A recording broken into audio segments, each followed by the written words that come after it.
ಸಿದ್ದರಾಮಯ್ಯ ವಿರುದ್ಧ ಪ್ರಾಸಿಕ್ಯೂಷನ್ಗೆ ಅಸ್ತು ವಿಚಾರಕ್ಕೆ ಸಂಬಂಧಪಟ್ಟಂತೆ ಕೈ ಸರ್ಕಾರ, ಲೂಟಿ ಸರ್ಕಾರ, ಅಭಿವೃದ್ಧಿ ಶೂನ್ಯ ಸರ್ಕಾರ ಆಗಿದೆ, ಅಭಿವೃದ್ಧಿ ಕೆಲಸ ಕಾರ್ಯಗಳು ಆಗಿಲ್ಲ ಅಂತ ಸಿಎಂ ಸಿದ್ದರಾಮಯ್ಯ ವಿರುದ್ಧ ಅಶೋಕ್ ವಾಗ್ದಾಳಿಯನ್ನು ನಡೆಸಿದ್ದಾರೆ. ನಾವು ಕಾಂಗ್ರೆಸ್ ಸರ್ಕಾರ ಅಸ್ಥಿರ ಮಾಡುವ ಕೆಲಸ ಮಾಡಲ್ಲ, ಕಾಂಗ್ರೆಸ್ ಒಳಗೆ ಏನಾದರೂ ಆದ್ರೆ ನಾವು ಜವಾಬ್ದಾರರಲ್ಲ ಅಂತ ಹೇಳಿಕೆಯನ್ನು ಕೊಟ್ಟಿರುವಂತದ್ದು ಅಶೋಕ್. ಪ್ರಾರಂಭ ಅಧಿವೇಶನದಲ್ಲೇ ರಾಜೀನಾಮೆ ಕೇಳ್ಬಿಟ್ಟಿದ್ವಿ.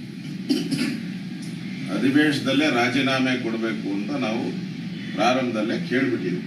ನಮ್ದು ಡಿಮ್ಯಾಂಡ್ ಮೂರು ಡಿಮ್ಯಾಂಡ್ ನಮ್ದು. ಒಂದು, ರಾಜೀನಾಮೆ ಕೊಡಬೇಕು. ಒಂದು, ಎರಡನೇದು CBI ತನಿಖೆ ಆಗಬೇಕು. ಮತ್ತು ಈ ಎಲ್ಲ ಸೈಟ್ಗಳು ಸರೆಂಡರ್ ಆಗಬೇಕು ಈ 50-50 ಸ್ಕೀಮಲ್ಲಿ. ಯಾಕಂದ್ರೆ UD ಡಿಪಾರ್ಟ್ಮೆಂಟ್ ಈಗಾಗಲೇ ಅದು ತಪ್ಪು ಅಂತ ಆದೇಶನೂ ಕೂಡ ಮಾಡಿದೆ. ಅರ್ಬನ್ ಡೆವಲಪ್ಮೆಂಟ್ ಡಿಪಾರ್ಟ್ಮೆಂಟ್ 2023ರಲ್ಲಿ ಆದೇಶ ಮಾಡಿ ಇದು 50-50 ಅನ್ನೋ ಸ್ಕೀಮೇ ತಪ್ಪು, ಅದರಿಂದ ಎಲ್ಲ ಸೈಟ್ಗಳು ವಾಪಸ್ ಪಡಿಬೇಕು ಅಂತ ಆದೇಶ ಮಾಡಿದೆ. ಈ ಮೂರು ಆಗಬೇಕು. ಯಾರು ನೊಂದಿದ್ದಾರೆ ಈ ಜಿ ಕನ್ನಡ ನ್ಯೂಸ್ ಈಗ ನಿಮ್ಮ ಮನೆಯಲ್ಲೇ ನೋಡಿ. ಎಲ್ಲ ಕೇಬಲ್ಗಳಲ್ಲಿ ಈಗ ಲಭ್ಯ.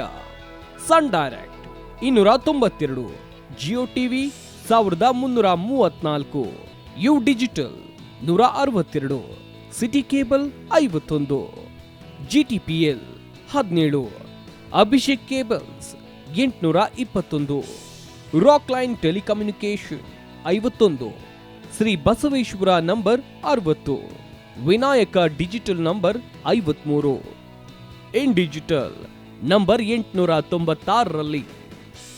ನಿಮ್ಮಿಸ್ತದ ಜಿ ಕನ್ನಡ ನ್ಯೂಸ್ ನೋಡಿ ಆನಂದಿಸಿ.